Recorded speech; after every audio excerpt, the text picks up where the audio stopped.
Well, maybe I've worked up a theory. What kind of theory? I've got a few facts to go with it, Major. Follow me. We have an incredible vehicle reported by two credible witnesses, airline pilots, who say that they observed the product of a technology far in advance of our own. An observation. I'll attempt to explain the observation. Please go on, Doctor. First, the aircraft, and what everyone appears to agree upon, the turbulence. Fact. The plane's location, altitude, and speed. It was generally eastbound just above a known jet stream, the core of which was measured at 170 knots. Fact 2. The turbulence everyone experienced at the edge of the jet stream here. Aircraft here. Result, typical rapid shortwave turbulence like riding on a washboard. How about the sighting itself, Doctor? I checked Denver Center, and radar activity with this particular jet stream has been quite interesting. In what way?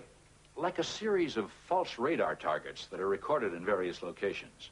False, but still they read on the scopes. High-altitude weather balloons. A few have been launched in northern Minnesota and Mexico. Now, calculations indicate one or more could have been caught in our jet stream. Has that ever happened? 3 times, as a matter of record. Now, here's the theory. The high-altitude balloon malfunctions and gets pulled down into the jet stream. When that happens, the balloon tips like this in front of its payload, and then it rides along the jet stream for a while. Depending on the altitude, it could very well take on a boomerang-like appearance. So, the pilots say they saw lights, and the object was seen on both sides of the aircraft.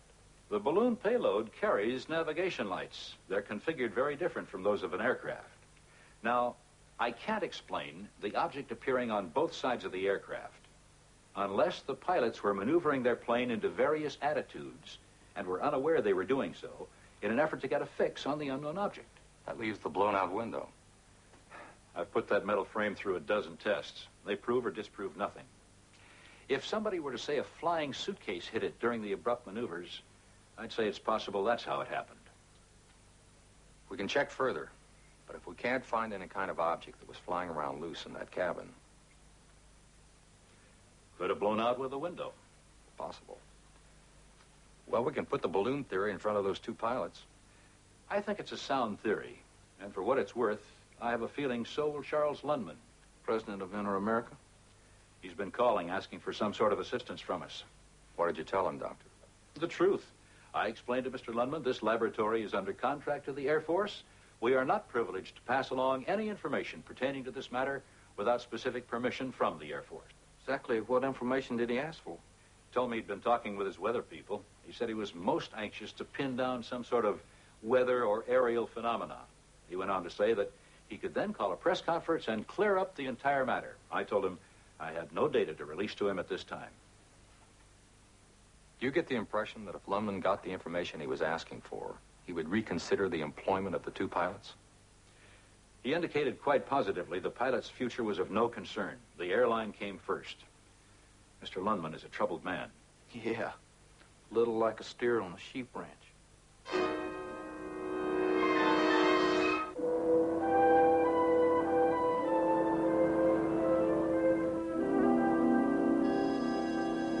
I know you gentlemen are acquainted with what you're looking at. Yeah, the open pit iron mines, northern Minnesota. It's a high-altitude research balloon launching.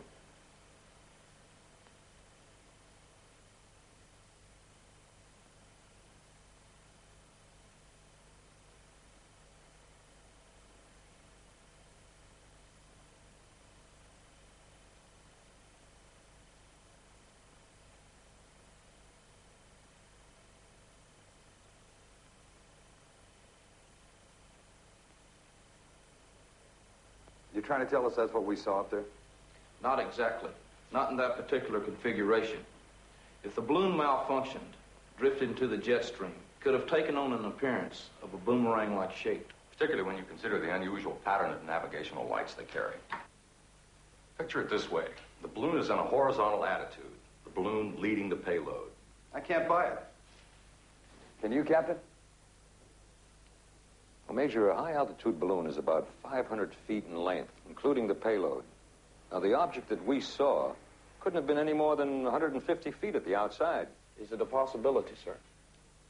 Well, Sergeant, anything's a possibility. But that couldn't possibly be what I saw up there. Major, please tell us how that thing approached us head-on, not once, but twice, and we're doing a good 600 knots.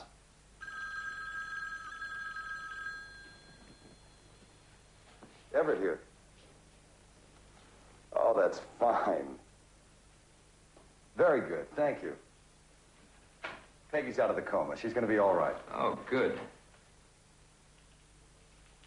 That's as good a note as any to conclude on. Oh, Major, before you go...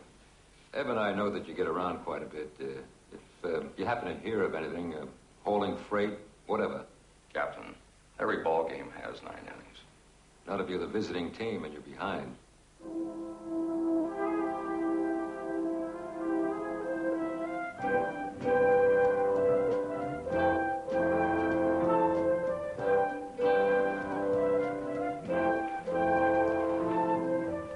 Any messages? Yes, sir. Telephone message. And this was hand-delivered an hour ago by an Air Force driver. Thank you. We have an appointment with Lundman at 3. Maybe one in Wyoming shortly thereafter.